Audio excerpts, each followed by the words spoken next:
Welcome to the High Pressure Podcast with me, George Ratermann. And me, Marie Williams. Brought to you by Reliably Ratermann. Bringing you industry news and trends. Plus, insightful conversations with industry leaders. Let's get to today's show.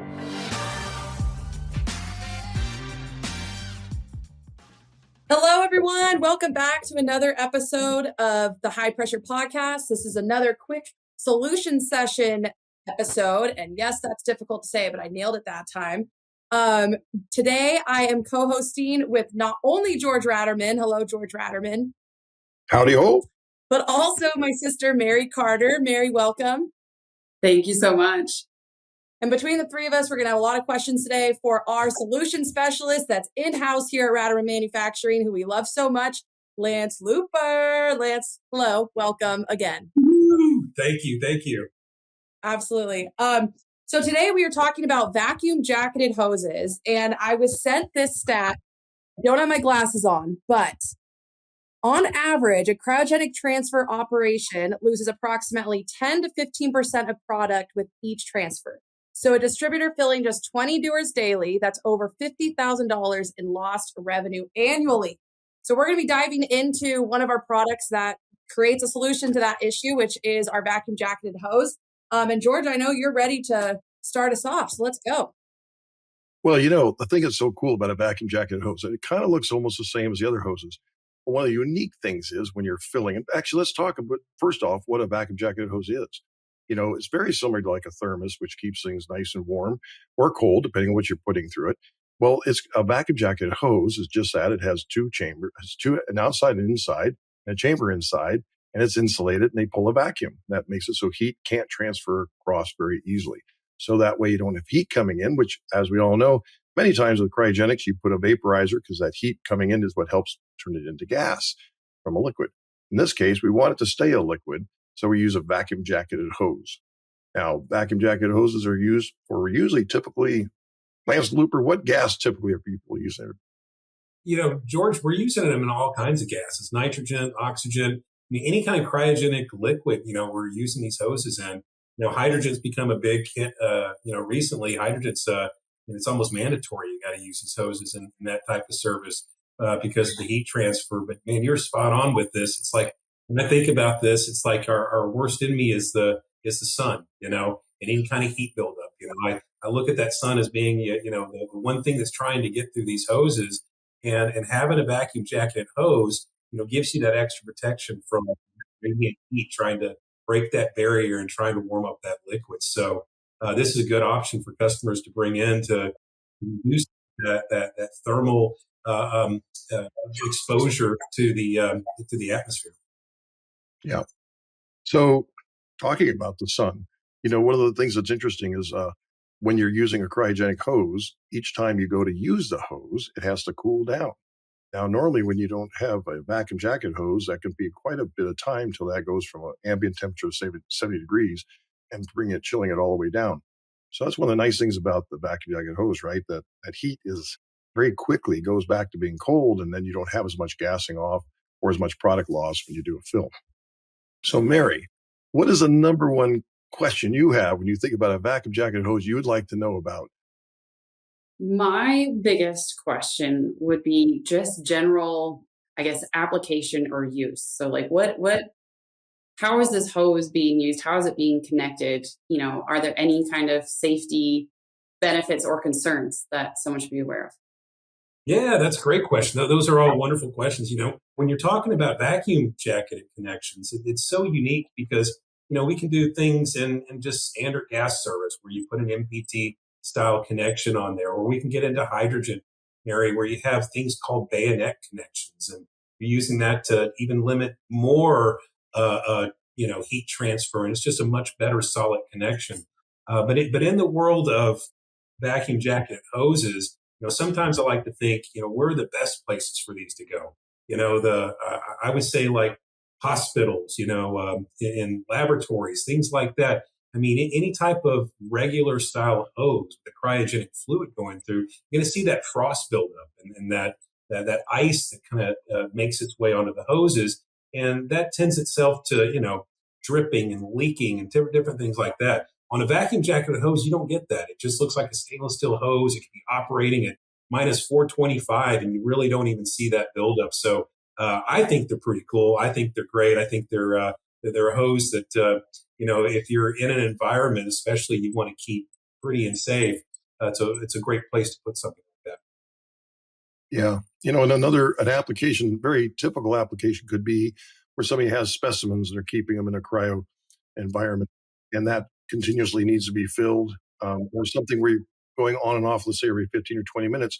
All that time it takes to rechill the hose has got a lot of gassing off.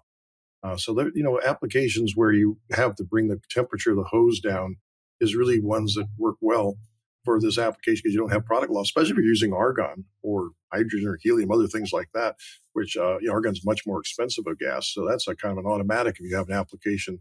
Maybe there's not a lot of them for liquid transfer of argon, but those are the real applications that will pay off by not having that product loss. And also, while somebody's waiting, they have to wait for the hose to chill down to where it's going to now have liquid coming out. And that phasing back and forth can be, keeps you from getting on to the next part of your phasing your project. So let's talk about safety. What do you think in a plant is typically, or a store or anywhere else, what do you think is the number one accident that happens that people get hurt by?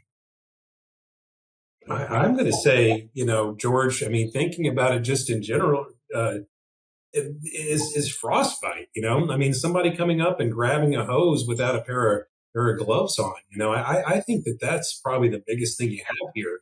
And these hoses, you don't have that issue. You don't have to have a big pair of gloves on. You think about like those movies like Terminator and things like that, where you see these liquid cryogenic hoses, and they're all frozen over.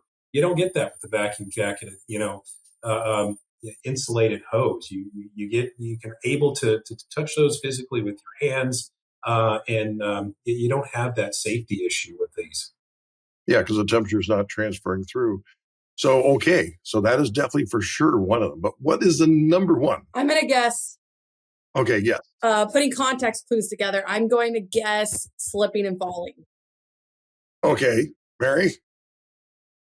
I was going to say maybe something going rogue, someone getting hit by something. Okay. We don't know what that something might be, but well, like the hose. We're talking about the hose. Sorry, the hose. to be specific. Yeah. But the reason I bring this up, it really is slipping and falling. That's something that's normally you grip it very nicely depending on the kind of shoes you have on, and all of a sudden when it gets wet and slick, it falling. Falling is one of the biggest things that can happen in a workplace, especially if you're not in an environment like if you're in a biotech or some other environment like that. You're not necessarily in a forklift and warehouse environment.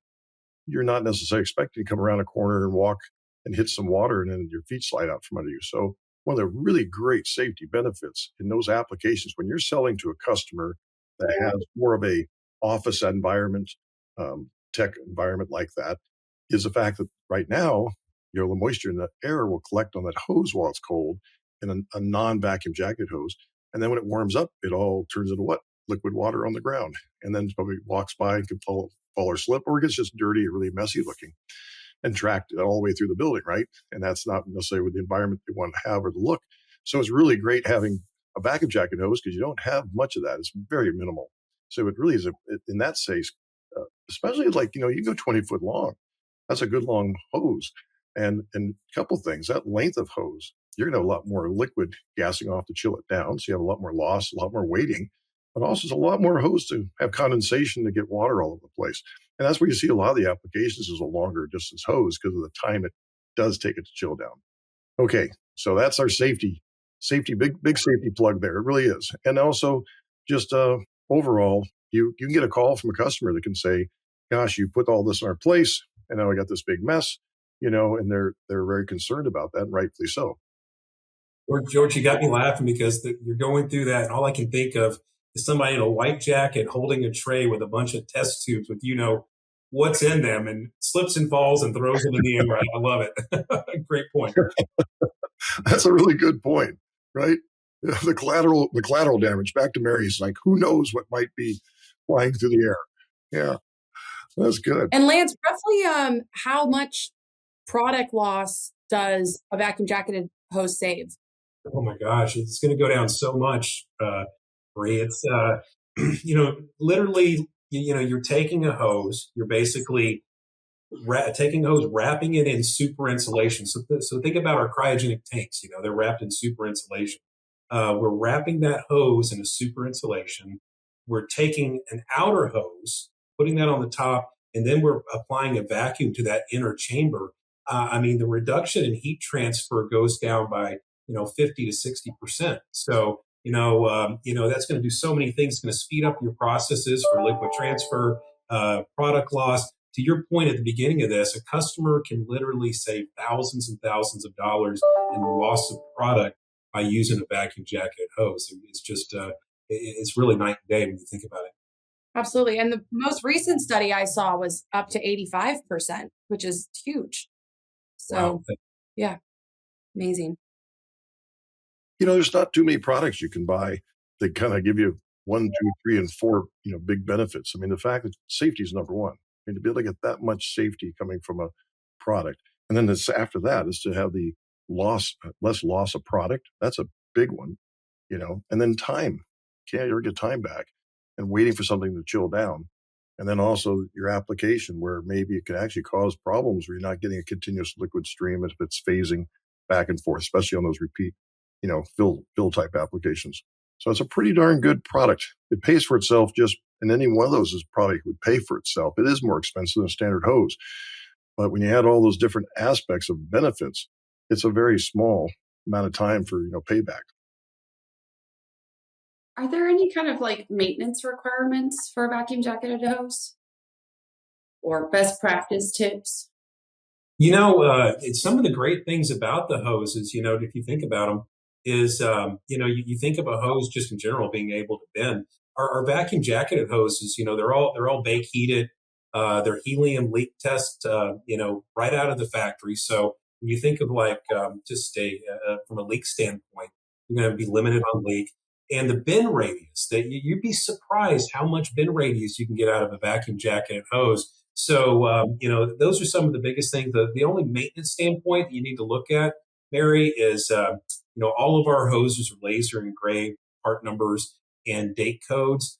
Just keep an eye on that date code. I mean, the biggest thing is just maintaining, the date you put it in, how long you've had that hose. Where hoses always have wear and tear. So keep an eye on that date. I think that's probably the biggest thing you need to look out for.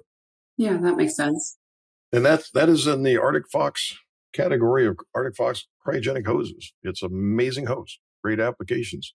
And if anybody would like to get additional information, our folks would be happy to help you with an application and all the resources you might need around that. Absolutely. Okie dokie. Thanks again for joining the High Pressure Podcast Solutions Center. Thank you. Bye. Thank you. Thanks for watching. Stay up to date with the latest news in the gas and welding industry by clicking on the subscribe button.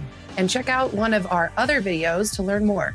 Find out more about Reliably Ratermann at rmiorder.com.